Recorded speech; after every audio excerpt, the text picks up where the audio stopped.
Bonjour à tous, bienvenue dans Guru Mindset, ce podcast qui vous aide à devenir la meilleure version de vous-même. Avant de commencer, si vous aimez ces épisodes, alors abonnez-vous à la chaîne, likez, partagez et commentez, parce que c'est uniquement grâce à cela que je sais si ces épisodes vous plaisent.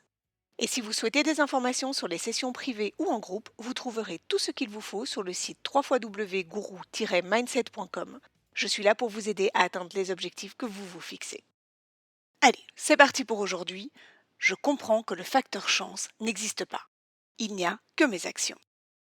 Ah, la chance, ce mot magique, celui qui symbolise le destin qui nous sourit ou qui décide de nous retirer ce à quoi on aspire le plus. Grâce à la chance, certains réussissent pendant que d'autres s'effondrent car ils n'en ont pas été bénis. Si seulement la chance nous souriait, nous deviendrions immédiatement tout ce dont nous avons rêvé, sans aucun effort. Pouf, vous serez mince et musclé. Pouf, vous serez riche et pouf, toutes vos relations seront couronnées de succès. Pitié, ne me forcez pas à citer Nabila. Non mais allô quoi? Parce que, tant qu'on y est, la chance vous transformera en sirène et vous apportera une licorne. Ce facteur chance a déjà fait couler beaucoup d'encre. Mais quand on interroge ceux qui ont tout donné et qui ont réussi, ils sont unanimes. Il n'y a aucun facteur chance dans le résultat du fruit de leur travail. Et là, je sais que, comme des ados prépubères à qui je viens de dire qu'ils n'aidaient jamais à la maison, vous êtes en train d'essayer de me chercher 1000 contre-exemples. Et vous pouvez chercher autant que vous voulez. La chance en tant que telle n'existe pas. Tous ceux qui réussissent ne le doivent à aucune intervention divine. Ils ont mis tous les atouts de leur côté, se sont donné les moyens, ont persévéré et y sont arrivés. Une des premières personnes que les gens adorent me citer quand ils veulent prouver que ce mythe est bien réalité est Dustin Moskovitz. Vous savez qui c'est? C'était un des colloques de Mark Zuckerberg à Harvard. Dustin et Mark partageaient la même chambre à l'université et il s'est joint au projet farfelu de son ami pour Facebook. Il a quitté Facebook en 2008 en pesant 11 millions de dollars.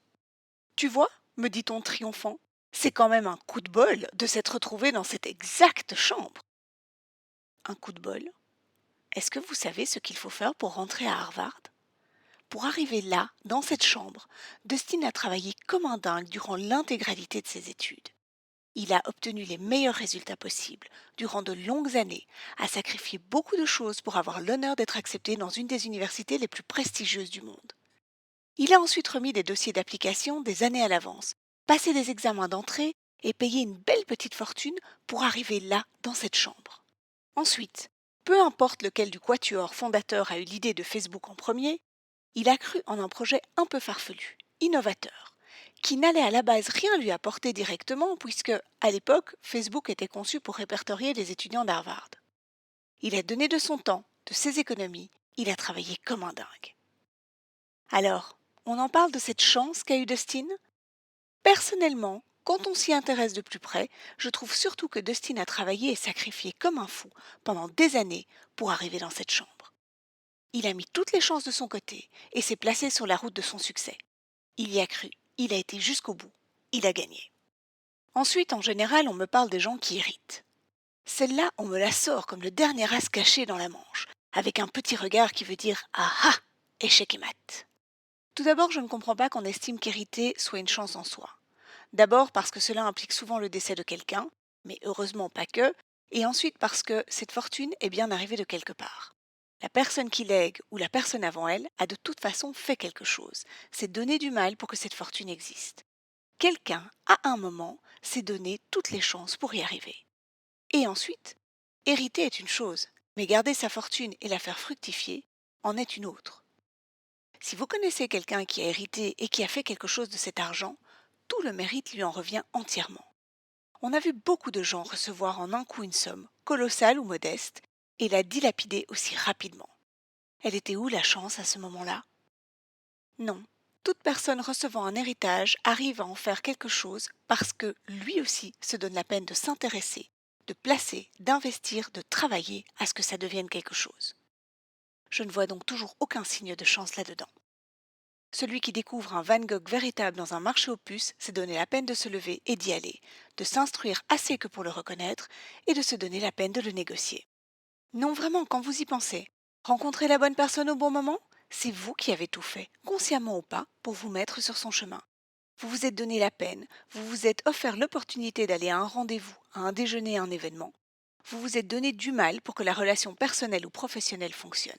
Et là, le fruit de votre effort a payé.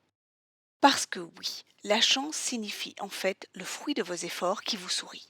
La chance se présente à vous lorsque vous saisissez les opportunités qui s'offrent à vous ou même lorsque vous les provoquez. Est-ce que vous pensez que c'est en restant assis devant Netflix, à rêver à ce que vous pourriez faire, que vous allez recevoir un appel d'un investisseur pour vous dire que votre projet vaut de l'or? Absolument pas. La chance vous sourira si vous décidez de prendre action, si vous travaillez dur à la préparation de votre projet, si vous faites des recherches et des plans financiers pour vous convaincre ou en convaincre d'autres que votre idée est géniale. La chance vous sourira quand vous trouverez quelles sont vos forces et vos faiblesses et que vous vous entourerez des bonnes personnes pour combler celles-ci. Quand vous vous donnerez la peine de parler concrètement de votre objectif et que vous vous fixerez un plan d'attaque. La chance se profilera quand vous aurez échoué, que vous vous serez relevé et que vous prouverez que vous avez la force de continuer. Il n'y a pas de pouf et de baguette magique dans tout ça.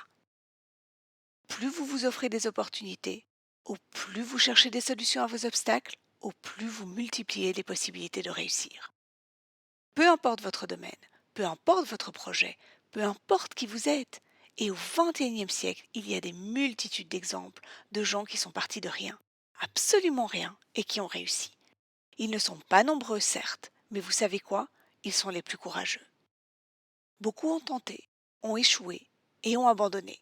La différence avec ceux qui ont réussi, c'est que ceux-là n'ont jamais abandonné. Quand on leur a dit que leur idée était mauvaise, ils en ont trouvé une autre. Et quand ils se sont fait voler leur projet, ils se sont montrés créatifs. Inlassablement, après chaque obstacle, ils se sont relevés, plus forts, et le fruit de leurs efforts leur a souri. Alors s'il vous plaît, si vous avez un objectif, arrêtez de penser que la chance va venir creuser votre cervelle et que la vie va vous offrir ce dont vous avez toujours rêvé sans aucun effort. Arrêtez de croire au facteur chance.